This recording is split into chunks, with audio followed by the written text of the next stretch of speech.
For most of my life, I was a people pleaser. If someone asked for a favor, I said yes. If a coworker needed help with extra work, I took it on. If a friend wanted to borrow money, I handed it over. It didn't matter how exhausted, overworked, or uncomfortable I felt, I always said yes. I thought I was being kind, helpful, and supportive. I believed that saying yes made me a better person. But I was wrong. One day it all came crashing down. I was working as a junior marketing associate at a mid-sized firm, trying to climb the corporate ladder. My boss, an intimidating man named Greg, was known for pushing people to their limits. One Friday afternoon, just as I was packing up to leave, Greg stopped by my desk. "Hey, Jason, I need you to take care of this client presentation for Monday." I hesitated. I had already completed all my tasks for the week. This wasn't mine to do. But before I could think, I heard myself say, "Sure, no problem." Greg clapped me on the shoulder. "Knew I could count on you." That weekend, instead of relaxing, I worked nonstop. I skipped a family gathering, ignored my best friend's calls, and barely slept. By Monday morning, I was exhausted, but I finished the presentation. I handed it in with pride, expecting some appreciation. Greg barely looked at me. "Good. Next time, get it done sooner." That was it. No thank you. No acknowledgement of my lost weekend. That was the moment I realized. Saying yes was ruining my life. The more I reflected on my life, the more I saw a pattern. I was constantly overwhelmed, but afraid to let people down.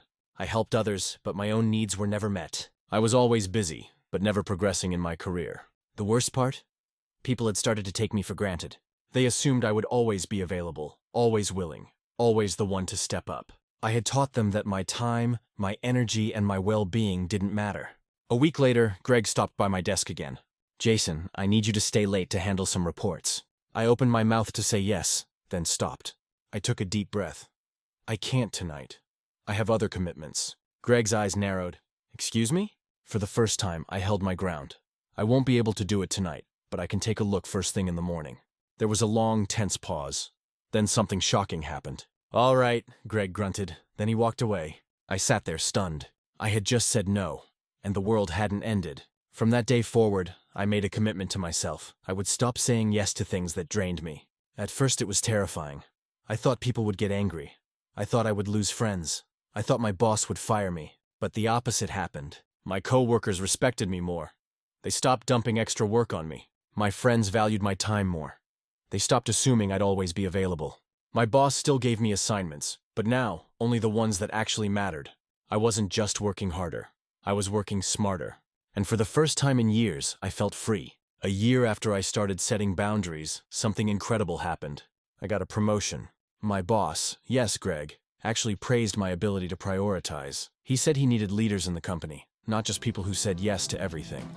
I also built stronger relationships. The people who truly cared about me understood my boundaries. The ones who only wanted to use me faded away.